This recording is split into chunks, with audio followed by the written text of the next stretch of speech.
Բարև ձեզ հարգելի հեռուստադիտողներ, գալայի եթերում հակառակ կողմը հաղորդման հերթական թողարկումն է։ Տաղավարում իմ հյուրերն են Սոֆիա Հովսեփյանը Ելք դաշինքից, Լուսավոր Հայաստան կուսակցության ցուցակով առաջադրվող ռեյտինգային ցուցակով, այնուամենայնիվ Սոֆիա Հովսեփյանը անկուսակցական է, քաղաքացիական պայքարի ակտիվ մասնակից,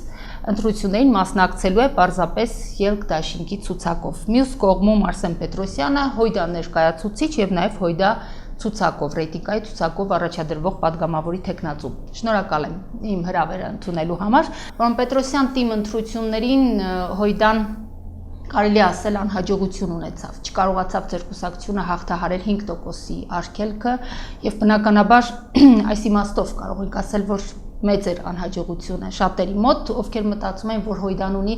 կայուն ընտրազանգված։ Նախ փորձել եք վերլուծել կուսակցությունում, հասկանալ, թե որն էր պատճառը եւ ինչ վերանայումներով եք գնում այս ընտրություններին, արդեն ավելի մեծ ծավալով, փաստորեն դուք Շիրակի մարզում եւ Շիրակի մարզի կենտրոնը Գյումրին է, գնում եք նորից առաջարկելով ձեր գաղափարները, ձեր ծրագրերը, ինչ վերանայումներ եք արել։ Նախ շնորհակալություն հրավերի համար, Քրիստինե ջան, եւ կուզեմ առիթը օգտագործել առաջիկայում մարտի 8-ն է, միամսյակն է, մեր տաղավարում կանայքան շնորհավորում եմ եւ մեր ազգի բոլոր հայուհիներն եմ շնորհավորում, քանզի մեր առանցք, այսպես ասեմ, պիտի մայրը լինի հայ, որ կարողանանք սերունդներ տալ, նոր քաղաքական գործիչներ ծնվել եւ կարողանան այն սխալները, որ մենք, եթե այսպես ասեմ, գործում ենք, ուղղել մեր սերունդը։ Ինչ մնում է ընտրություններին դիմից սկսենք մեր, ես կասեմ, որ այնպես չէ, որ մեզ համար այդպես ինքնանպատակ էր, պետք է եթե չունենայինք այդ շեմը չանցնենք, դա մեզ համար բացառիկ ես պարտություն համարեմ կամ չգիտեմ քաղաքապետարան ոչ չլինենք, մեզ համար աշխարհի վեճ լիներ, չէ։ Հայ հեղափոխական դաշնակցությունը միշտ որդեգրել է հայ ժողովրդի հետ կապված ցանկացած միջոցառում, բախտն ու ճակատագրի հետ կապված ամեն ինչ, անել ամեն ինչ, որ կարողանանք հայ ազգը գոնե իսկ իր երազած հայրենիք ունենա։ Գյումրին անմասը չէր բնականաբար, հանրապետության երկրորդ քաղաքը լինելով, մենք Շիրակի մարզում նաև ունենալով մեծ կառույց, դաշնակցության, մեր մասնակցություն ունեցանք, թե շատերի համար դա ծախողում էր, իհարկե չեմ ասեմ դա հաջողություն էր, բայց այս ընտրություններից, ազգային ժողովի ընտրություններից առաջ մեզ համար կարծես թե այսպես որոշ վերակտնումներ ունենք, մեզ համար պլանավորված այսպես, նոր աշխատանքի ոչ, ձև, դե ծախողումները մենք մեր կառույցում նաև քննարկել ենք, հանել ենք մեր այն խնդիրները, որ ունեցել ենք այդ ընթացքում եւ ամենակարևորը մեր կուսակցության, այսպես ասեմ, առավելություններից մեկը նաև այն է, որ մենք միշտ ցանկացած այսպես վիճակից մենք դուրեղանում ենք, մենք ավելի կարծանում ենք եւ ուժեղանում ենք եւ փորձում ենք ավելի ճիշտ նպատակային ներգանալ։ Ազգային ժողովը արդեն արժևում է, մենք այս կարելի ասել մեր ցուցակով դասավորվել ենք Շիրակի մարզում, ես էլ նաև ռեյտինգային առաջադրված մեկը, մեկ թիմով, մեկ գաղափարով շարժվելու ենք դեպի կարելի ասել հաջող ավարտի։ Շնորհակալ եմ, լսենք նաև Սոֆիային, Սոֆիան փաստորեն կարելի ասել քաղաքական առաջին քայլերն է անում, քաղաքական դաշտում նոր դեմք է, այնուամենայնիվ քաղաքացիական շատ ակտիվ, շատ հարուստ կենսագրություն ունի եւ Շիրակի մարզի բնակիչների շատերը ճանաչում են նրան տարբեր քաղաքացիական, այսպես բովերի մեջ, պայքարի մեջ թրծված քաղաքացի։ Ինչն էր պատճառը, որ այնուամենայնիվ փորձեցիք քաղաքական դաշտում քայլեր անել։ Եթե լինեմ անկեղծ, բավականին բարդ էր ինձ անցում կատարել քաղաքացիական հասարակության գործունեությունից դեպի քաղաքական հասարակություն արդեն, որովհետև քաղաքացիական հասարակության մեջ գործունեությունը բավականին մեծ է եւ բավականին հեշտ է առավել ու բավականին պետք է, որովհետեւ սերունդների դաստիարակության հարցում շատ կարեւոր է։ Սակայն երբ որ կողքից տեսնում ես, թե ինչպես է քաղաքական դաշտը աղտոտված եւ անհրաժեշտություն կա նաեւ այդտեղ փոփոխություն անելու, որովհետեւ քաղաքացիությունը պայքարում է քաղաքական հասարակության արարքների հետևանքների դեմ եւ դառնում է, որ մենք միշտ հետևանքներն ենք փորձում շտկել, այնինչ պետք է պատճառը ուղղակի վերացնենք հենց ներսում։ Օրինակ, մեր նախաձեռնությունները, հա, որոնք որ եղել են ոչ թալանին հասարակական նախաձեռնությունը, որը որ հոսանքի հետ թանկացման հետ խնդիրներն էր բարձրաձայնում, աջակցենք սահմանամերձ բնակավայրերին, աջակցենք զինվորների ընտանիքներին, գրեթե այս բոլոր նախաձեռնություններում ես հիմնադիր անդամ եմ եւ դուրս է գալիս, որ մեր զինվորները, զոհված զինվորների ընտանիքները չունենալով մենք որոշակի օրենսդրական ու փոփոխություններ կամ ինչ-որ օրենսդրական նորմեր, մենք գնում ենք նրան, որ ամեն անգամ գնում ենք հասարակությունը պայքարում է, որ ինչպես աջակցի, ինչ անի եւ այլն եւ այլն։ Սակայն ընդամենը 1 կամ 2 օրենքի կարգավորումով կարելի է առհասարակ հասարակությանը զերծ պայլես ամեն ինչից եւ թույլ տալ, որ մարդիկ ապրեն իրենց կյանքով։ Եվ ընդամենը փոքրիկ մոտեցումներ, որոնք որ չի ցուցաբերվում քաղաքականության մեջ, ամբողջ հանրապետությանը եւ ամբողջ երկրին, ամբողջ մարզերին պահում է անդադ լարված վիճակում։ Մի նոր օրենք ընդունում կամ օրենքի շրջանցում կամ ինչ-որ բան եւ մենք սկսում ենք դրա դեմ պայքարել։ Եվ սա դարձավ այնպես, որ որոշեցինք, այսպես ասած, որ պետք է ներկայացուցիչ ունենանք, որը որ կբարձրաձայնի այն խնդիրները, որոնք որ դրսից չեն կարող բարձրաձայնել։ Մենք օրինակ շատ նամակներով, նախաձեռնություններով դիմել ենք շատ կառույցների, հա, մեր նամակները կամ կորում է, կամ ուղղակի անհետեթ պատասխաններ են գալիս, կամ ինչ-որ ձևով շրջանցվում են նամակները, եւ այսպես ամեն անգամ մենք մեկ խնդրի համար տրամադրում ենք գրեթե 1 տարի ժամանակ։ Այնինչ առավել հեշտ կլինի, եթե ներսում անմիջապես բարձրացնես հարցը եւ ստանաս քո պատասխանը, կամ ինչուները կարողանաս հասցնել։ Դուրս է գալիս ամեն անգամ այդ ինչուի համար մի նոր նամակ եւ այդպես ձգվում է խնդիրը եւ դառնում է, որ մեկ խնդրի լուծումը մենք ստանում ենք 1 տարի կամ 2 տարի հետո, որ բավականին ուշացած է։ Շատ լավ։ Պարոն Պետրոսյան, որն է լինելու ՀՅԴ-ի ձեր կուսակցության հիմնական, այսպես ասած, թիրախավորած կետերը, այսինքն ծրագիրը, եթե բյուրեղացված փորձեք մի քանի բառով ներկայացնել։ Օրինակ, ՀՀԿ-ն ասում է անվտանգություն եւ առաջընթաց են բերելու այս անգամ, ՀԱԿ-ը խաղաղությունն է դարձրել, այսպես ասած, իր նախընտրական հիմնական լոզունգը եւ կառուցված է ամբողջ այս տրամաբանությամբ, որն է լինելու ՀՅԴ-ի հիմնական ասելիքը։ Եթե չեմ սխալվում, թիմ ընտրություններին դուք հանրությանը փորձում եք ցույց տալ, որ դուք մեկն եք Գյումրեցու հոգսերով ապրող քաղաքացիներից մեկն եք, ինչ որտեղ ընդդիմադիր կեցվածք եք որդեգրել եւ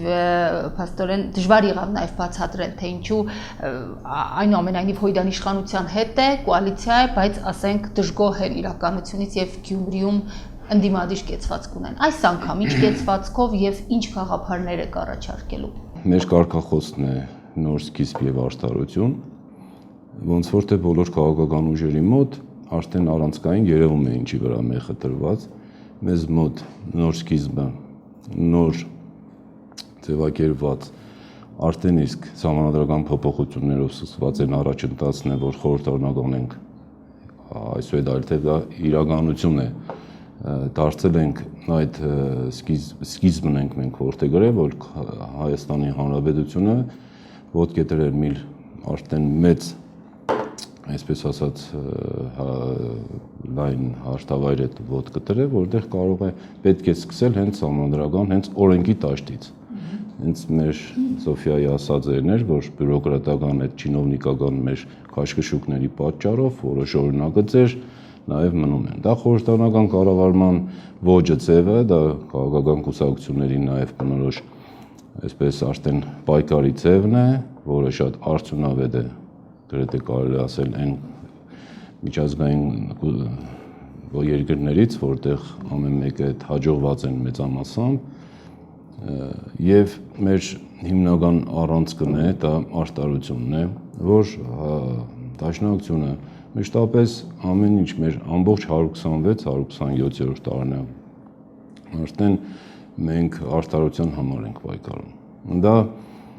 շատ մեծ այսպես տարածություն է պատկերացրեք, որտեղ արտարություն ասվածը վերաբերում է եւ արտաքին քաղաքականության մեջ ազատ, անկախ միացյալ Հայաստան երազանքը, որ դաշնակցություն ունի, մեր ազգի համար կարևոր դա ֆակտոր է, որ նոր պետք է նկատի ունենանք եւ արտարությունը գաղափարները հասցնել, որովհետեւ հանրությունը չի ընդունում գաղափար, փորձը ցույց տվել։ Արտարությունը նաեւ վերաբերում է սոցիալական արտարության մասին է, այն արտարության, որտեղ մեր քաղաքացին պետք է ունենա հավասարություն, ազատ ապրելու աշխատող մարդը, նույնիսկ չաշխատող մարդը ապրելու հնարավորություն պետք է ունենա օրենքով սահմանված։ Այդ արտարության մասին է հենց խոսում։ Դաշնակցությունը պետք է ամեն ինչ օրինագծերով, օրենքներով առաջնորդված կանի, որ կարողանա մեր ժողովուրդը իր կաշվի վրա զգա այդ ամեն ինչը, մեր իրական Հայաստանի Հանրապետությունը երազած։ Այդտեղ խորանանք մեր ծրագրերում դա մի քիչ ավելի սպայն ճիշտ չի լինի, բայց հիմնական կասեմ, որ այդ առանցքի շուրջ մենք կձևակերպենք մեր քարոզարշավը, մեր քարոզը կանենք եւ մեր ընձեռված քաղաքական այդ 20-20 քանի օրվա ընթացքում մենք կներկայացնենք մեր ծրագրով։ Ունեք, որ ձեր գաղափարը հասու դառնա ընտրողին։ Մտածել եք այդ մասին։ Ընդհանրապես, ինչպես գաղափար առաջարկել այնպիսի գաղափար, որը վաճառվի, որը մրցունակ լինի շուկայում առաջարկված 10,000, հիմա արդեն խոսում ենք 20,000 դրամի մասին։ Մտածել եք այս մասին։ Շատ խոցելի հարց եք դա առաջ քաշում, ընտրակաշարք կոչվածն է։ Ձեր ասածը, ընտրակաշարքը դա ամեն ժամանակ իրեն պահանջն է ունեցել, սոցիալական վիճակից դրդված միանշանակ դա սոցիալական վիճակն է, որ ժողովրդին հիասթափություն է հասցրել քաղաքական առումով, մեր հասարակությունը, այսպես ասեմ, այնքան են նվաստացրել, որ հասել է այդ դրամներին։ Բայց այստեղ մի հատ նաև նուրբ բան կարող եմ ասել, այդ ձեր ասած նախկինում, եթե հիշում եք, 5,000-ների մասին էր խոսքը, 3,000 նույնիսկ։ Հիմա պատկերացրեք, ինչքան է խաբեությունը շատ, որ թիվ է հասունանում այս աճում, շրջանառվող։ Ես կասեի, պետականների միջի պայքարի արդյունքում է բարձրացել։ Որտեղ ինչ է ինչպես, դա դեռ ժողովրդի խոսակցություն է, անկեղծ ասեմ, դեռ որպես նաև մեր շտաբում քննարկում է եւ լուրեր է գալիս, դեռ մենք որոշ երբեք դեպքեր չենք լսել դա խոսակցություն, միգուցե դա ժողովրդի ցանկությունն է նաև, կարելի է այդպես ասել, բայց այս օրերին հաստատ ոնց որ թե դուք եք նաև որպես հեռուստաընկերություն ուշով կհետևեք, այդ հնարքները կան, կարող եք տեսնել, այդ դրամահավաքը, այդ ներողություն բաժանում ընտրակաշարքը շատ արժեքավորում են, այսպես բարձրացնում են թիվը, քանզի մեր ժողովուրդը արդեն ցայնը այնքան է հանգանում, անհրաժեշտություն է դառնում, որովհետև հիասթափությունից ժողովուրդը չի մասնակցում ընտրության։ Դա կայտակղելու նաև մասնակցություն ապահովելու մեկ միջոց է դառել։ Չեն քնում, այ որ փորձե ժողովուրդը վերցնե մեկ անգամ կանգ դրսևորի, վերցնի եւ ցայնը տա այն քաղաքական ուժին կամ նաև ռեյտինգային տեխնոլոգիայով ում հետ հույս կարող է կապել, այդ արդեն այլ այդ հեղափոխությունը որ կլինի, հաստատ կլինի։ Շատ լավ։ Հուսով եմ, որ մեր ժողովուրդը իսկապես բարձր գիտակցություն ունի, ես շփվելուց եմ նաև տեսել, որ այս խնդիրը իրենք հաստատ այլ ձևաչափով կներկայացնեն ընտրությանը։ Սուրպրիզներ հաստատ կանեն։ Սուրպրիզներ լսենք նաև Սոֆիային, Սոֆիա Փաստորեն, երիտասարդ եք, ձեր թիմում շատ են երիտասարդ նոր դեմքերը եւ ընդհանրապես ելքում էլ հավաքված ուժերը, այսպես ասած, համեմատաբար նոր ձևավորված կուսակցություններ են, Լուսավոր Հայաստանը, քաղաքացիական պայմանագիրը կոնկրետ մարդիկ, ովքեր երիտասարդներ են, ովքեր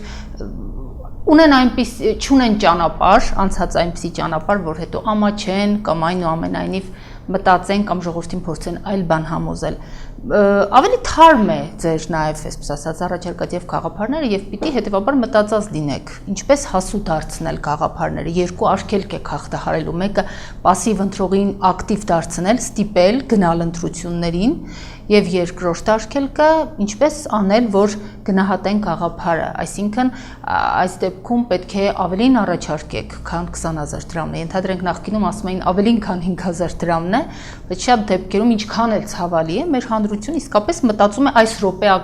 րոպեական ինքը գումարը վերցնում է, այսօրվա իր խնդիրը լուծում է, չմտածելով, այսինքն ինչքան պետք է թիրախավորված եւ լավ գաղափար առաջարկեք, որ հանրությունը չգայթակղվի այդ րոպեական իր հոգսը հոգալու, այսպես ասած, մտածել եք այս մասին։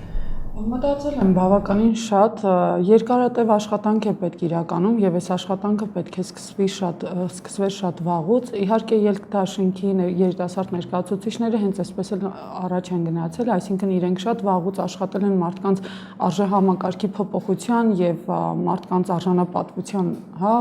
բարձրացման վրա, ինչը մեր իշխող կուսակցությունները ժամանակ առ ժամանակ հենց կառավարելի մասսա ստեղծելու համար էժանացրել եւ մարդկանց արժեքը իջեցրել են։ Եվ մարդիկ արդեն խուսափում են գնալ ընտրության կամ արդեն իրենց ձայնը դարձրել են գումարին, վերածել են գումարի, այնինչ դա իրենց ողջայությունն է, արդեն գնահատում։ Խնդիրը հետեւյալումն է, որ պետք է բոլորը գիտակցեն, որ եթե ուզում են ձերբազատվեն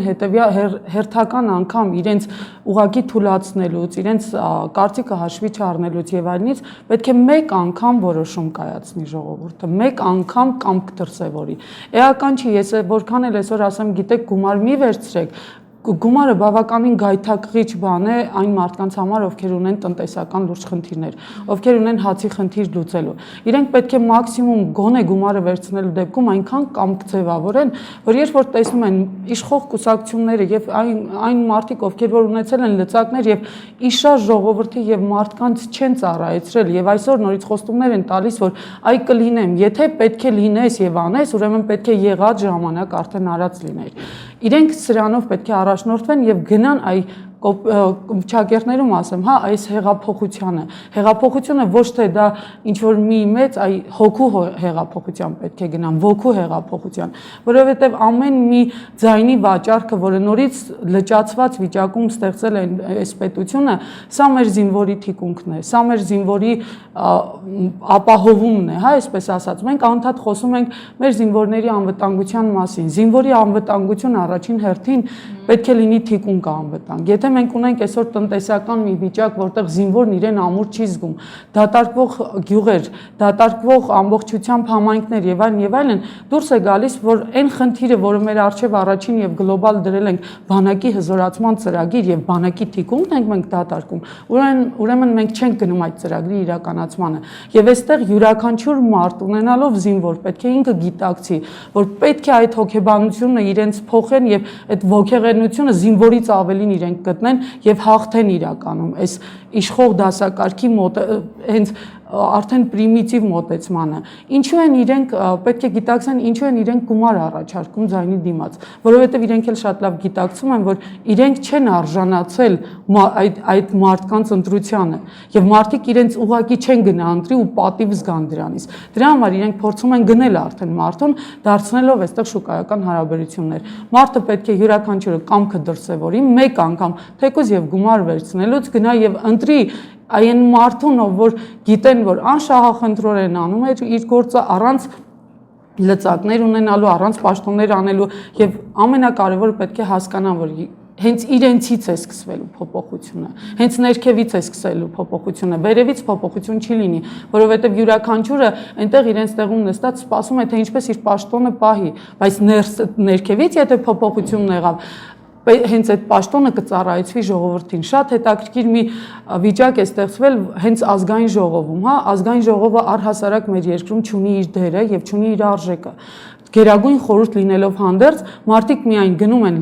դառնում են падգամավոր եւ իրենք փոխանակ ծառայեն ժողովրդին ծառայեցնում են իրենց։ Եվ ամեն մեկը թիրախավորում է իր ունեցած բիզնեսը կամ ինչ-որ բան, դառնում է ազգային ժողովի падգամավոր եւ բացառապես ապահովագրում է իր բիզնեսը։ Փոխանակ ինքը դառնալով падգամավոր ծառայի ժողովրդին, ոչ թե ժողովրդի ամբողջ հնարավորություններ ծառայեցնի իր արդեն պաշտոնին։ Ինչը մենք տեսանք կենսաթոշակային ֆոնդի ժամանակ, այսինքն դնելով ինչ որ օրենք մեկ օրում 3 նիստով ընդունել մի օրենք եւ ամբողջ մի երիտասարդության դատապարտել աշխատանք եւ ոչինչ չստանալուն, ինչը հաջորդիվ նորից կլինի, այսինքն այնպիսի մի վիճակ է ստեղծվել, որ մենք պետք է գնանք, ժողովուրդը հենց ներսից պետք է գնա այդ փոփոխությանը, նախ իր ներսում փոփոխությանը եւ հեղափոխությունը ասված է իրականում կատարի, ոչ թե զենքով, այլ ոգեղենությամբ։ Սա է միակ փոփոխությունը, որը ես տեսնում եմ եւ առաջարկում եմ հենց մարդկանց գնալ սրան, որովհետեւ հենց իրենք են կարող։ Եթե իրենք մտածում են, որ իրենք ոչինչ չեն կարող, դե մենք ինչ կարող ենք, հաճախ ենք տեսում այս բառերը,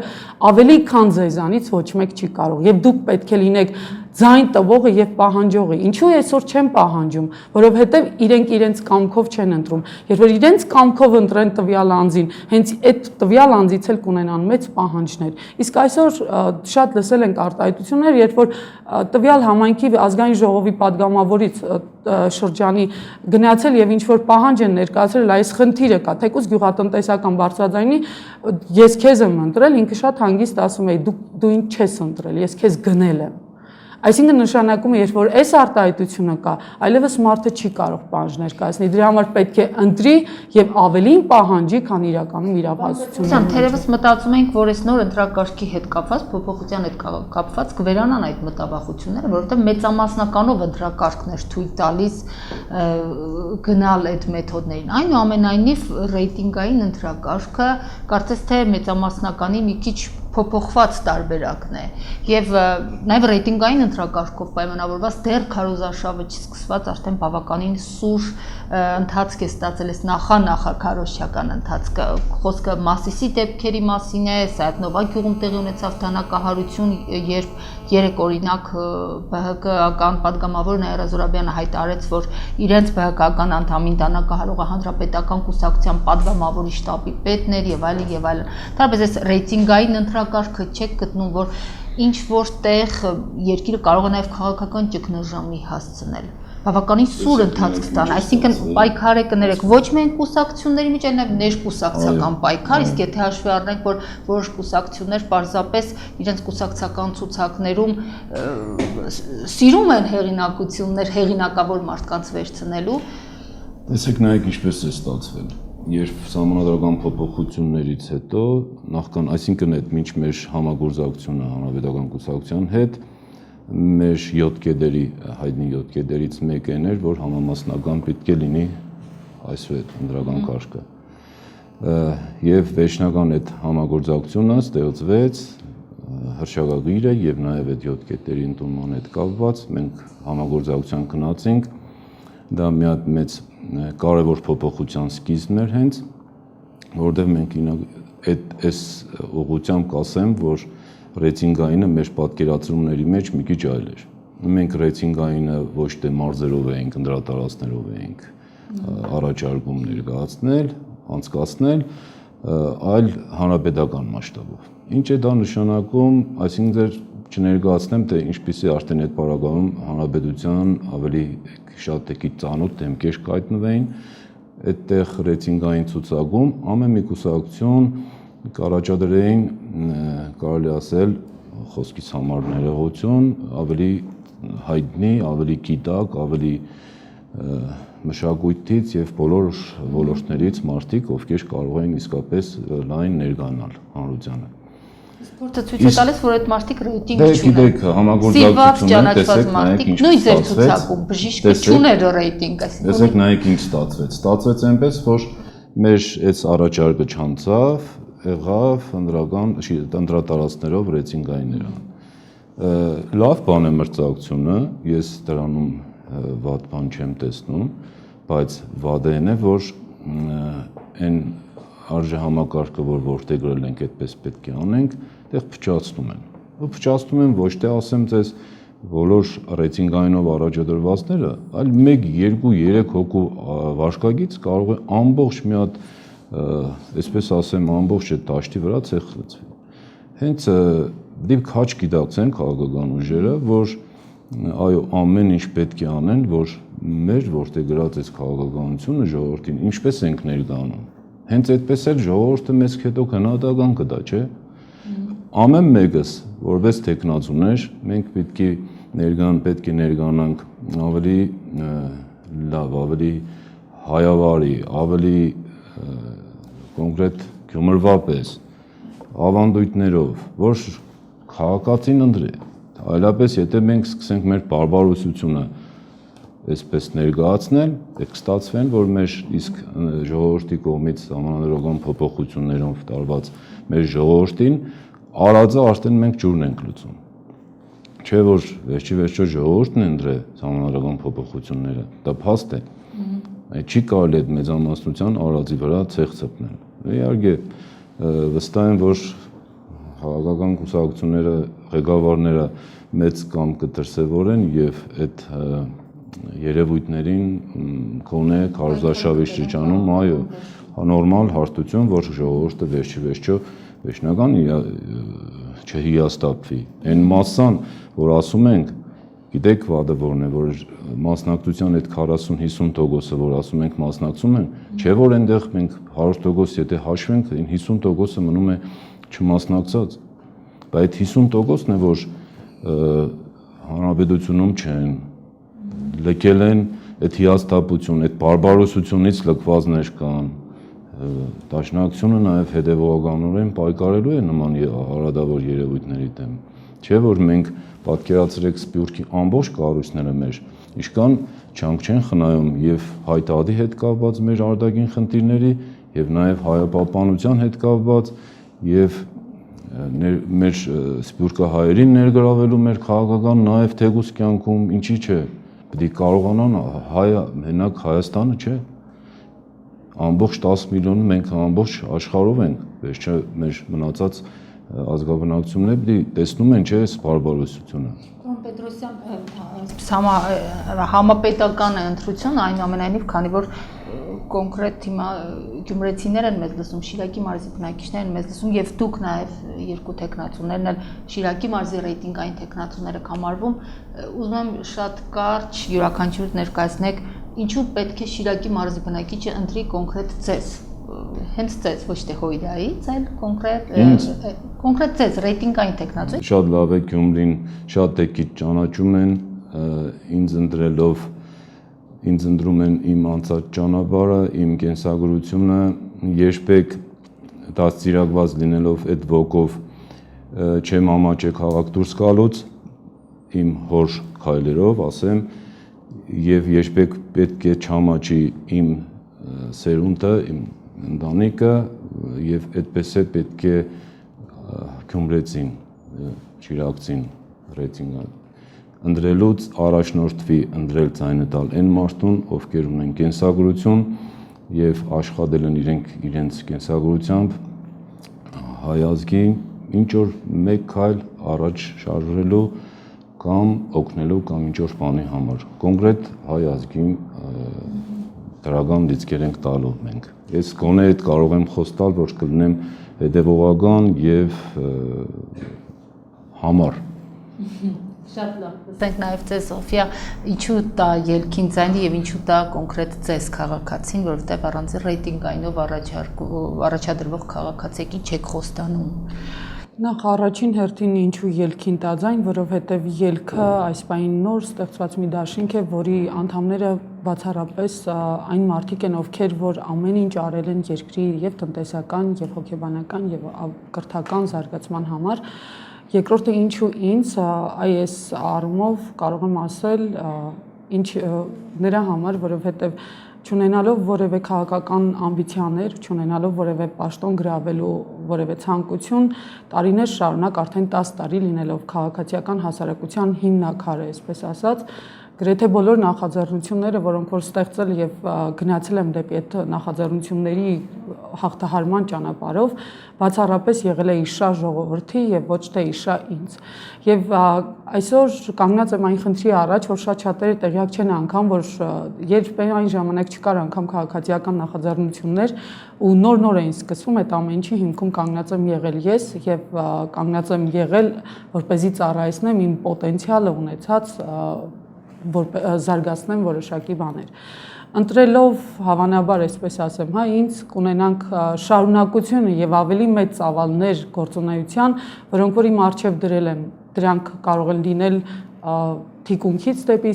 առաջնագիծ ծրագիրը, որը որ ինձ համար առաջնահերթ է, թիկունքի ամրապնդումը տնտեսական առհասարակ եւ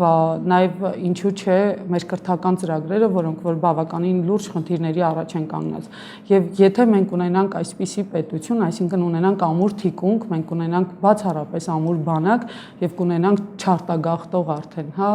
հոգեբանություն ունեցող մարդիկ։ Եվ ընդամենը այսքանն է դրված իմ առջև, ես հույս ունեմ, որ մարդիկ այս քայլին կգնան վերջապես արդեն ոգեղեն եւ զինվորից ավելի խրոխտ, որովհետեւ իրենք են զինվորին տալիս այդ ուժը։ Շնորհակալ եմ նաև ձեզ, հարգելի հեռուստադիտողներ, գալայի եթերում ավարտվեց հակառակ կողմը հաղորդման հերթական թողարկումը, հիշեցնեմ, մենք զրուցում էինք սպասվող ընտրական գործընթացների մասին, տաղավարում մեր հյուրերն էին Սոֆիա Հովսեփյանը Ելքից, ով առաջադրվել է Լուսավոր Հայաստան կուսակցության ռեյտինգային ցուցակով, եւ մյուս կողմում Արսեն Պետրոսյանը, Հույդա ներկայացուցիչ, առաջադրվել է հենց